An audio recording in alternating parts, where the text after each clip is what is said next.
네, 지금부터는 외국인과 기관의 수급을 통해서 시장의 힌트를 찾아보도록 하겠습니다. 수급에 참견 시간이고요. 오늘의 프로 참견러로 유창희 오로라 투자자문 본부장과 함께하겠습니다. 본부장님 어서 오세요. 안녕하십니까. 네, 외국인의 수급 동향부터 살펴볼까요? 외국인의 순매수 탑10인데요. 10개 기업 중에 5개가 반도체와 기판 기업입니다. SK하이닉스, 이수페타시스, 한미반도체, 삼성전자, 필옵틱스 위치해 있고요. 그리고 전력 기업인 LS일렉트릭에도 매수세가 들어오고 있고 HLB도 사고 있습니다. 금융주, 미국에서 금융주 실적 좋았잖아요. 하나금융지주랑 우리금융지주도 사고 있습니다. 자, 이 중에서 단연 삼성전자에 대해서 질문을 드려봐야겠죠. 네. 오늘 6만전자를 회복했는데 조금 아쉬운 건 윗꼬리를 살짝 달고 내려오고 있습니다.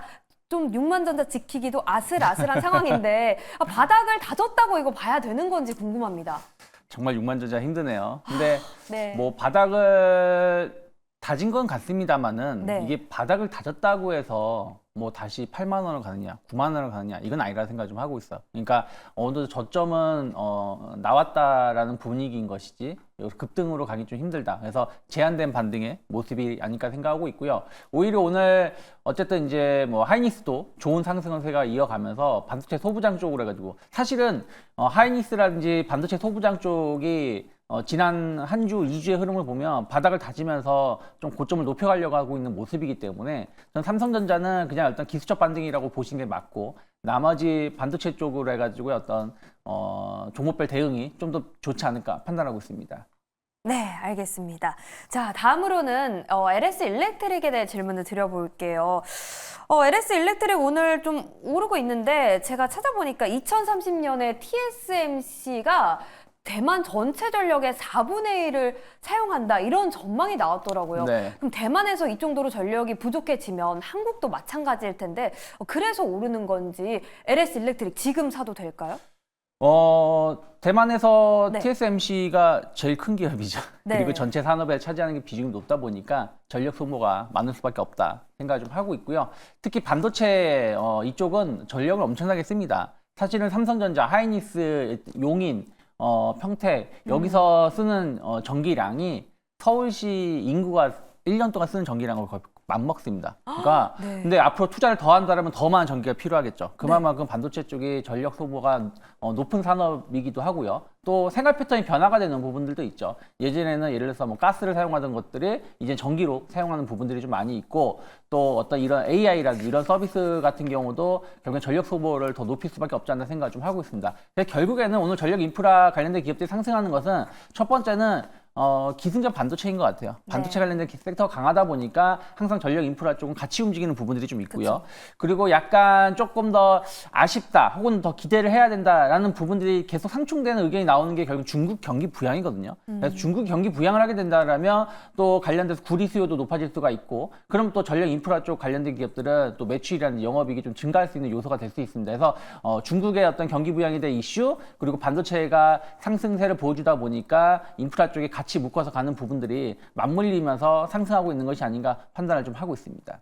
네, 그럼 오늘의 매수는 반도체 강세와 함께 커플링되는 모습으로 좀 이해를 해볼 수가 있겠네요. 네, 뭐 그런 것도 있고 사실은 전력 인프라 관련된 기업들, 약간 전선주들은 조금 덜 하긴 합니다만은 이런 변압기라든 이런 기업들은 이미 9월 초에 저점을 찍고 맞아요. 한 저점 네. 대비 많게는 40-50% 반등을 주고 있는 상황이거든요. 그래서 먼저 움직임이 나왔고 이제 전선 케이블 쪽도 같이 움직임이 나온다. 근데 LS 일렉트릭은 이제 두 개를 같이 하는 이제 업체다 보니까 네. 그런 부분들이 좀 주가에 좀 반영되고 있는 것이 아닌가 판단하고 있습니다. 네, 알겠습니다. 자, 그럼 이 중에서 본부장님의 탑픽을 하나 가려볼게요. 어떤 기업일까요? 저는 이수페타시스 가지고 나왔습니다. 이수페타시스. 네, 오늘 네. 한 8% 정도 지금 상승을 좀 하고 있는데 결국엔 지금 미국도 보면 속스 지수를 보시면 이거 반도체 ETF라고 보시면 되겠는데 계속해서 좀 고점을 높여가려고 하고 있는 모습이에요. 나스닥도 신고가까지는 아직 못 가고 있지만 S&P 500이 신고가 행진을 계속 가고 있고 나스닥 지수도 지난 7월 고점 대비 한 1%, 2% 남짓 모자란 상황에서 치고 나간다면 반도체가 치고 나갈 수밖에 없고 엔비디아도 목표가가 좀 상향됐죠. 135불에서 150불로 상향이 되었고 뭐 이쪽 관련해서 3분기 실적에 대한 어떤 기대감도 충분히 가져간다라면 엔비디아가 간다? 그럼 결국에는 우리나라에서 가장 연가성이 높은 기업이 이스페타시스이기 때문에 이스페타시스 역시 마찬가지로 저가 매수가 충분히 들어올 수 있는 위치가 아닐까. 그래서 오늘 상승 자체가 고점은 아니다. 추가 상승 가능성을 계속 열어놓을 수 있지 않을까 판단하고 있습니다. 네, 워낙 많이 떨어졌기 때문에 수익성 측면에서도 또 긍정적으로 보이는 이수페타시스입니다. 자, 이렇게 외국인의 수급 동향 확인해 봤고요. 이어서 기관의 순매수 탑10도 함께 살펴보시죠. 기관도 외국인과 마찬가지로 반도체 사고 있습니다. 삼성전자와 SK하이닉스 매수하고 있고 금융주와 함께 완성차 기업도 매수하고 있네요. 여기서 좀 눈에 띄는 게 두산이랑 두산 에너빌리티인데요. 먼저 두산부터 질문 드려보겠습니다. 네. 제가 수급 동향을 좀 자세하게 살펴보니까 기관이 10일 연속 두산을 매수하고 있더라고요. 네. 이유가 뭘까요? 그냥 사실은 좀 저가 네. 매수가 아닌가 생각을 좀 하고 있어요. 저가 그러니까 매수. 무슨 말이냐면 어쨌든 이제 지주사 같은 경우는 배당에 대한 어떤 기대감들 좀 있고요. 네. 그리고 어쨌든 이제 꼭 두산뿐이 아니라 지금 우리나라 전체 기업 대부분 많은 기업들이 지난 7월 달부터 하락을 많이 보여준 상황에서 반등을 많이 주지 못한 상황이거든요. 그런 상황에서 이제 추석 이후에 좀 분위기가 뭐 미국도 금리 인하를 좀 크게 했고 또 중국도 엄청난 부양을 좀 준비하고 있는 것이죠. 그래서 그러다 보니까 11월이, 그러니까 10월보다는 11월, 11월보다는 12월이 좀 더 좋을 수 있다는 어떤 기대감이 나오면서 종목별로 좀 저가 매수세가 들어오고 있는 것이 아닌가 생각을 좀 하고 있습니다. 그래서 두산 같은 경우도 뭐 외국 기관 투자자 중심으로 해서 매수가 유입되면서 주가가 좀 반등을, 좀 자율 반등을 좀 하고 있는 것이 아닌가. 그러니까 이게 어떤 의미를 두기에는 사실은 매수 흐름을 보신다라면 그냥 뭐 몇만 주, 한 1, 2만 주 정도? 그리고 몇천 주 이런 식으로 매수가 들어오는 거기 때문에 네. 아직까지는 큰 의미를 둘 정도의 매수는 아니지 않나 판단하고 있습니다. 날씨가 추워지면 또 배당주에 대한 기대감이 높아지잖아요. 네. 그로 인해서 지주사인 두산을 매수하고 있는 걸로 풀이되고 저가 매수가 참 매력적인 기업으로 좀 보입니다. 다음은요, 두산 에너빌리티 질문을 드려볼게요. 제가 왜 오르는지 좀 찾아보니까 NH증권에서 목표가를 26,500원을 제시를 했더라고요. 그런데 주가 차트는 박스권이거든요. 네. 뚫고 올라갈 수 있을까요? 사실은 이제 7월 달에 이제 체코 원전 수주 이후에 네. 사실은 뭐 저가 수준에 어쩌네 하면서 주가가 좀 하락을 했어요. 네. 하락한 다음에 지금 한 2달 가까이 행보세를 보여주고 있습니다.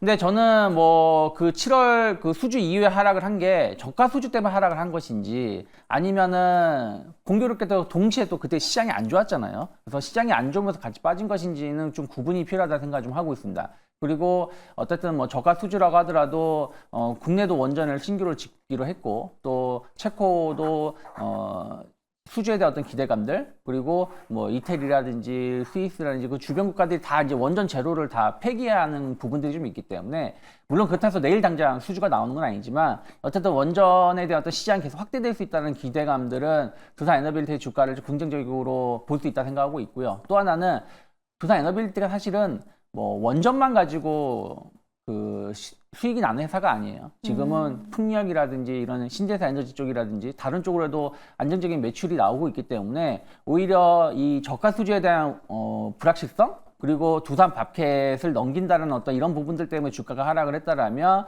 본질적인 가치는 좀 더 앞으로 좀 기대를 받을 수 있지 않을까라는 생각으로 NH투자증권이 목표가 상향한 것 같습니다. 다만 목표가 상향했다고 해서 뭐 바로 반영되는 건 아니기 때문에 네. 약간 중장기적 관점, 뭐 짧게는 6개월, 길게는 1년 정도 흐름들을 계속해서 체크하셔야 되지 않을까 판단하고 있습니다. 네, 두산 에너빌리티에 관해서는 중장기적으로 바라봐야 할 것 같습니다. 자, 그럼 기관의 순매수 탑10 기업 중에서 본부장님의 탑픽을 하나 꼽아주시죠. 저는 네. KB금융을 선택을 좀 해봤습니다. KB금융. 네. 그런데 오늘 신고가 기록했거든요. 네. 부담스럽진 않을지 배당에 대한 기대감 때문에 꼽으신 건가요? 사실은 미국의 네. 금융주들이 실적이 좋게 나왔고요. 그쵸. 또 우리나라 금융주들도 3분기 실적 기대감이 있어요. 근데 네. KB금융 같은 경우 진짜로 많이 아쉬워했었던 게 밸류업에 포함되지 못했었죠. 그런 걸로 인해서 주가 하락이 나왔다가 빠르게 회복을 했는데 저는 뭐 KB금융 3분기 실적에 대한 어떤 기대감 충분히 가져갈 수 있고 또 하나는 약간 아쉽긴 하지만 한국은행이 지난주에 금리 인하를 했잖아요. 네. 금리 인하한 것도 사실은 은행주들은 상당히 호재라고 보시면 돼요. 뭐 이자 마진이 줄어들 수 있는 부분들이 있겠지만은 어쨌든 예대 금리가 또 떨어지는 부분들이 있어서 크게 줄어들진 않고요. 오히려 신규 대출 수요가 늘어날 수 있는 부분들이 좀 있다는 것이죠. 그래서 그런 측면에서 본다라면 뭐 4분기 내년에 대한 어떤 실적 기대감 충분히 가져갈 수 있다 생각하고 있고요. 그리고 또 하나는 배당입니다. 뭐 이제는 뭐 꼭 가을에만 배당주를 사는 건 아니죠. 왜냐면은 이제 내년에 배당금이 확정되면서 배당률은 달라지니까. 하지만 어쨌든 연말로 갈수록 배당주에 대한 어떤 관심도가 높아질 수 있는 부분들은 KB금융이 오늘 이제 신고가를 보여주고 있어요. 95,600원 정도로. 하지만 저는 더 갈 수 있다는 생각으로 좀 눌림목이 나온다라면 무화 같은 전략 필요하지 않을까 판단하고 있습니다. 네, 금융주는 금리를 인상하든 인하를 하든 수혜를 받는 것 같습니다. KB금융에 대한 본부장님의 생각 들어봤고요.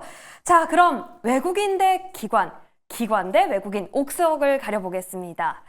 자, 이수페타시스는요, 바다권을 다지고 있지만 외국인과 기관의 동반 수급이 들어오고 있고요. KB금융은 신고가를 기록했습니다. 3분기 호실적이 기대되는데, 자, 이 두 기업 중에 본부장님의 선택은요? 저는 이스페타시스를 선택을 좀 하겠습니다. 네. 수익률 측면에서 꼽으신 건가요? 그렇죠. 그리고 이제 의외로 그러니까 오늘도 2차 전지가 좀 조정은 나오고 있거든요. 그러니까 네. 테슬라 영향이 좀 크다라고 좀 볼 수 있지만 어쨌든 반도체 섹터가 2차 전지랑은 좀 엇갈리는 모습을 계속 보여줬다라면 만약에 오늘 어쨌든 삼성전자, 하이닉스가 동시 동반 상승을 보여주고 있고 반도체 소부장주들도 지난주 금요일에 이어서 오늘 상승세 나오고 있기 때문에 조금은 트렌드가 좀 변화될 수도 있다. 생각을 좀 하고 있습니다. 그러면서 이제 실적에 대한 어떤 기대감도 감안한다라면 이스페타시스 지금 주가가 그렇게 비싸진 않다 생각을 좀 하고 있고요. 저는 일단은 한 45,000원까지의 상승 가능성은 충분히 열려 있지 않을까. 아마 45,000원이 차트로 보면 121선 정도 될 거예요. 그래서 이 정도까지 기술적 반등은 추가적으로 나올 수 있고 오늘 한 7% 정도 상승을 좀 하고 있는 것이기 때문에 오늘 조금 저점 시가나 지난주 금요일에 저점 언저리 36,000원이 크게 이탈하지 않는다라면 분할 매수도 가능하지 않나 판단을 좀 하고 있습니다. 네, 주가가 비싸지 않다. 수익성 측면에서 이렇게 이수페타시스를 꼽아주셨는데요. 그런데 차트를 보면 박스권에서 움직이고 있어서 네. 언제까지 기다려야 할까? 이게 가장 궁금하실 것 같아요. 보유기간 어느 정도로 보시나요? 저는 뭐 길게 걸리지는 않을 것 같아요. 짧게는 10월 말까지도 충분히 상승할 수 있다 생각하고 있고 뭐 길게 본다고 하더라도 11월 초 그러니까 어쨌든 이스페타시스의 실적이라든지 저는 오히려 하이닉스의 실적 발표를 할 때 같이 또 움직임이 나올 수 있기 때문에 10월 달 이제 남은 기간 2주 이내에서도 충분히 45,000원 정도 목표가는 달성 가능하지 않을까 판단하고 있습니다. 네. 본부장님, 가격 전략 다시 한번 짚어볼까요? 네, 일단은 매수가는 현재가서부터 좀 분할 매수 가능하다 생각하고 있고요. 1차 목표가는 45,000원, 그리고 손절가는 36,000원 정도 보면서 대응하시면 좋지 않을까 판단하고 있습니다. 네, 가격 전략 다시 한번 짚어드렸습니다. 목표가는 45,000원 그리고 손절가 36,000원 참고해 보시길 바라겠습니다. 이렇게 오늘은 유창희 오로라 투자자문 본부장님과 함께 수급을 참견해 봤습니다. 오늘 말씀 고맙습니다. 맞습니다.